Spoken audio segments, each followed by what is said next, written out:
You're watching the Afia Business Morning, and this is the Eastern Business Report.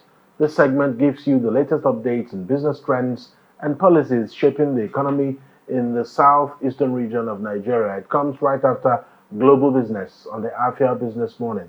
And on today's edition of the Eastern Business Report, we'll be looking at the issue of landlord and tenants. There's been a new law proposed at the Enugu State House of Assembly that the extra charges people pay will have to be moderated. One is the agency fee. In fact, the law is a law to amend the landlord and tenant law, Cap 101. So it seeks to moderate what people pay as agency fee and lawyer fee or legal fee. And it also seeks to abolish caution fee. How would this affect the real estate market in Enugu and on a broader scale, Southeast Nigeria? And then the bigger question will be, how much exactly is this rent we're talking about? And to help me provide some perspective on this is Anichen Roland.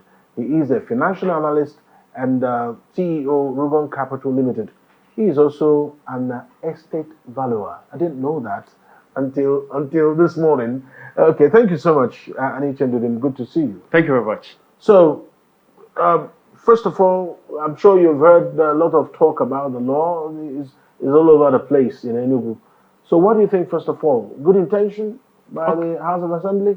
Okay, first of all, let me just place this caveat out there. I am an estate surveyor, not yet a valuer. Okay, estate surveyor. Okay. I read estate management and went straight into banking. So even when I left the banking industry, I did service in an estate firm to process my valuation certificate, but I didn't complete it. I was more or less like fish out of water. Now went back into finance and great. Found my stay. So it's the analysis that we want. So I'm sure you have the backstory around what the bill seeks to do. What do you think, first of all? Okay, first of all, we need to trace back what is driving all this practice, especially exorbitant rents increase, caution fees, all kinds of fees. And I look back to how it's been going on for a while, but I think things have gone maybe haywire. And so we should look back to how the Naira was devalued over 400% from 2023, which was about 400 Naira, to over 1,000, that's about 400%. And so there's not pressure. People's income, investments, savings completely wiped out. So people are looking for means to recoup their investment and augment their source of income. And so you see pressures like this. It's not, you won't even rule out governments, state governments, federal government increasing taxes here and there, drivers increasing fares, everybody is all increasing fare. So we're more or less like in the same boats, and nobody is moving an inch. It's the same. We're all the same boats. Everybody taking from each other, expropriating from each other. So we're all in the same boat, and nobody is moving an inch. That's the sad aspect.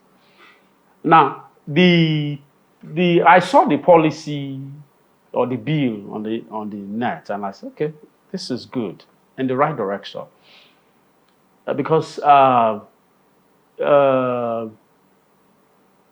people are agents, landlords are looking for ways to make extra money above the rent to like augment daily needs, and so people are trying to survive, and so you will see all kinds of what we call, it has triggered animal spirits, behaviors amongst individuals. Within that behavior, you see the greed index rising. And so the policy, this bill is in the right direction. Let's not even rule out the fact that last year, before the last administration exited, Malami and the legal profession came out with an ethics or a rules where all legal documents, fees for which will be 10% flat, irrespective of the amounts. And so when I saw this, I was in a WhatsApp forum where I raised an issue More especially with the lawyers.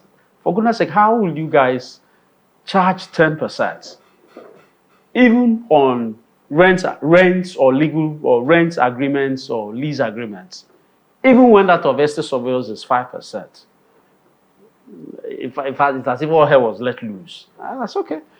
Since you guys more or less like you've ambushed real estate practice because of the position of you drafting legal agreements, and you have the judges to back yours, let's see how the thing will roll. So this bill, I think, will come, is more or less like bring sanity to order. And since it places a cap on 10%, so everything anybody needs to do in terms of real estate business, agency, lease agreements, land sales, everybody has to conduct themselves around that 10%. So it's a good bill, a right step, right direction to create sanity in the agency market. Unfortunately, it's only in Nigeria, I don't know, maybe other African countries, where agency practice, there's no rule or law regulating it. Everybody runs into it. In America, you call them realtors. It's a clearly professional practice. In England, it's also estate surveyors. So you don't just jump into it. You have to be trained and you run into it. You even have another class of people that present themselves as facility managers. And we're not like, what is happening? You see, it's a field that's been balkanized by all. And so I saw that the proposed bill, and I said, okay, this is good. Bring sanity to order. The idea of a caution notice. Yes, every building, immediately any building is erected, it starts undergoing depreciation. And so even within the tenancy agreement, there is an obligation of the tenant to take care of repairs inside the building, while the landlord takes care of repairs outside. It's clearly stated. Unfortunately, most people are ignorant of tenancy agreements and the rights and obligations, or they don't even read it, even when you give it to them. So it's a right step in the right direction. And I want to join my colleagues, the state chapter of Nigeria Institute of Estate Surveyors and Valuers, to put in more inputs. Yeah, because the bill had just gone through the first reading at the Enugu State House of Assembly, meaning I interviewed the honorable member that sponsored the bill, Honorable Okemba. He's saying that they are welcome input from all stakeholders. Yeah. And of course, he's free to interact. And knowing that they will still hold public hearing on it, there's still time. And one hopes that your group and other groups that are interested, even the Nigeria Bar Association, exactly, they are just like you've maintained, that they look to be having a stranglehold on the real estate industry, so to speak. So, do you think that maybe the big problem rests with what they do and not necessarily the agents? Well, by the time there is a discussion and like the public discussion on it, where it will be properly harmonized, then these things will be really spelled out. And I also read the case of there will be registered agents. That has to be known. Even as a registered agent, there are reports you need to send to EFCC on the sales you make, the source of the income, everything, the transaction, everything about it.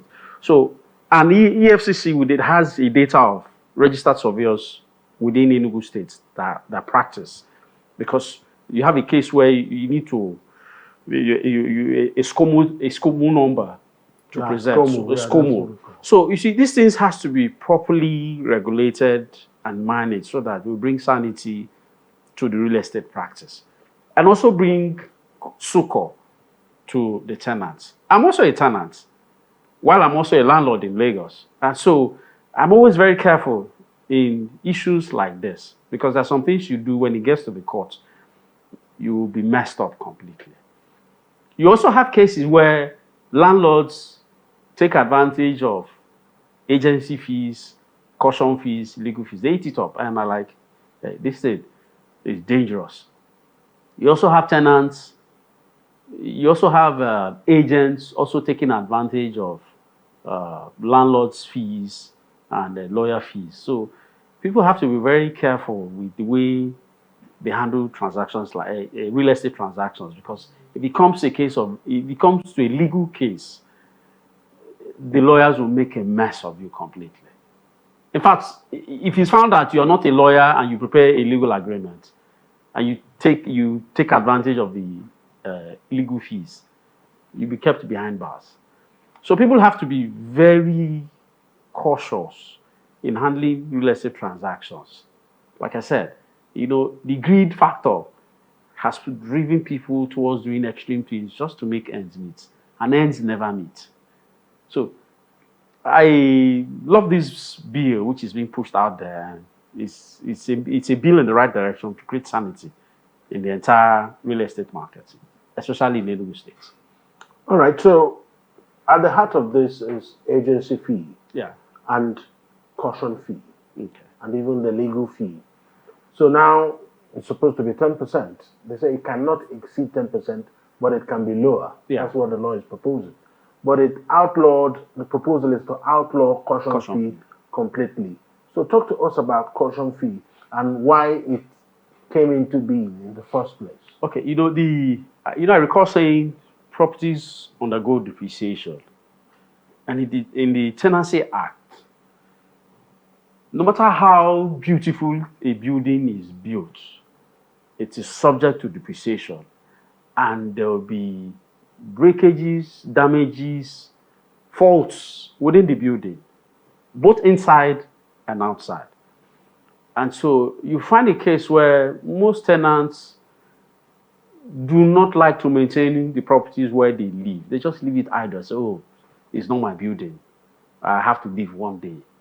And so it's a very bad situation. Something which they should normally, maybe like a broken window or a broken door handle, or the door is bad. It's your responsibility. You find a case, they revert back to the lawyer, say this thing is sport. And I'm not like, are you not aware that this is clearly your responsibility? So you were saying that if there's a kind of fault in the compound, it's the tenant that fixes it. It depends the parts. If it's inside the building where you reside, it's clearly your responsibility. Yes, but if the fence to the the fence is outside, it's the landlord's responsibility, or the roof. So if something happens to the gate, landlord's responsibility. It's clear. I just have to say this: the landlord said no, then I'm not the one that opens it every morning. No. This is clearly written. It's clearly written. And so what landlords now do is, because when tenants leave, they're subject to renovation, maybe painting the walls, repairing broken items, maybe water taps or door handles and all that. So that's what they actually take that money to do. So it behoves on both the landlord and the tenant, or maybe like the landlord should include clauses within the agreement that, look, if you're staying more than 4 years, you should be able to have done, if possible, because maybe, or 10 years, you should be able to have painted the entire place again, or do 1 or 2 maintenance. Same also for the landlord. Maybe after 10 years, the building has to be repainted to give it a new look, which most landlords do. 10 years, 5 years, they maintain their properties very well. So that's this law seeks to eliminate that caution so as to reduce the burden of tenants actually paying for a building they want to move into. So, if I understand this, it's a bit complicated. The landlord comes to a house where the fence to the compound has collapsed. After he grudgingly rebuilds the fence, he raises his rent. So, I mean, if you have a faulty fence and the tenant keeps telling you, just come and take care of the fence before it falls, and keeps warning, and then finally you refuse as the landlord to do that, and then the whole stretch of the fence goes down, and then you leave it for a month, 2, 3, 4 before you repair it, and then after repairing it, you start grudging about raising the rent, and you did actually raise the rent. So, whose fault is that? Okay, now, If a major damage is about to happen in the compound, and within the purview of what the landlord should handle, and the tenant reports that particular development in good time, for the landlord to intervene from the thing becoming a major or maintenance work, but he refuses to respond. I mentioned something about animal spirits. It's behaviors of people that tend to make them act in a particular way. The animal spirit was derived by Milton Keynes, an economist. And within it, that animal spirit, you see there's a greed index. So it depends on the greed index of your landlord. Now, tenancy review is subject to 5, 10 years. Sometimes there could be external circumstances that will resort to a sharp review, just like the case of when the Naira tanked 400%. So virtually almost most tenants reviewed rents. Same also for me. Same also for my own tenants. It's basic. So you can't take the old rent when the Naira has tanked. More especially if you have not reviewed the rent for a long while. So it depends on, you cannot say what individual landlords will do. It's a function of the greed index of each landlord and understanding. Then rent review is an rent properties are investments of owners. You should see it as an investment. And so the tenants should also look at it as the investment of the landlord. And so the best approach is a negotiation, and you all agree, which is good. I've done that with my tenants. I've done that with my landlords. You can't deny the landlord to review. So, but the most important thing is a peaceful resolution so that you sit down, discuss. Most tenants are willing to listen. It's not a dictatorial thing, because you don't increase rent which your tenant will not be able to pay. That's the worst. It's a bad aspect.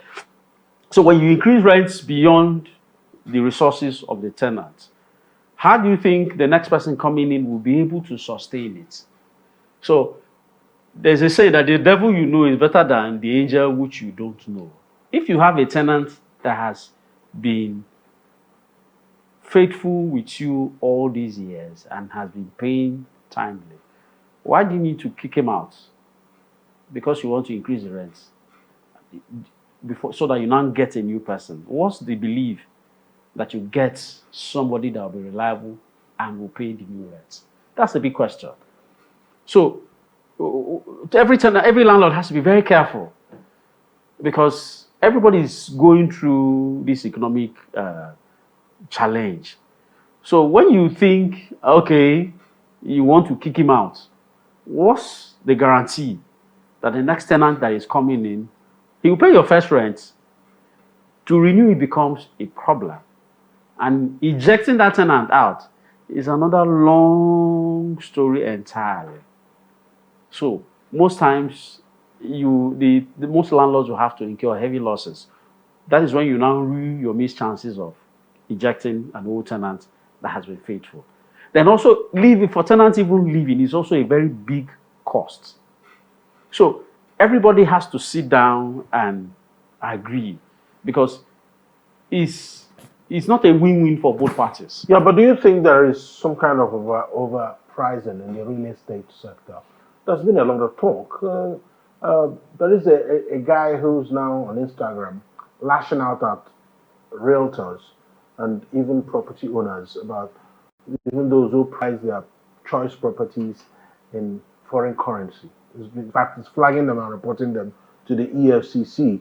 And if you build a house and then you put what everyone will believe is an unrealistic rent on it, I mean, who do you expect to live there? Especially in Enugu. Who do you expect to live in that house? Yes, you built it, but then the rent you have put there, only maybe one of tenants can come in after living for that 1 year. There'll be a problem with renewing, just like you've said. Who lives there when it's overpriced? Well, it's a big problem in the real estate market where properties are overpriced, rental values overpriced, and maybe it's more or less like a perception of what the market is saying.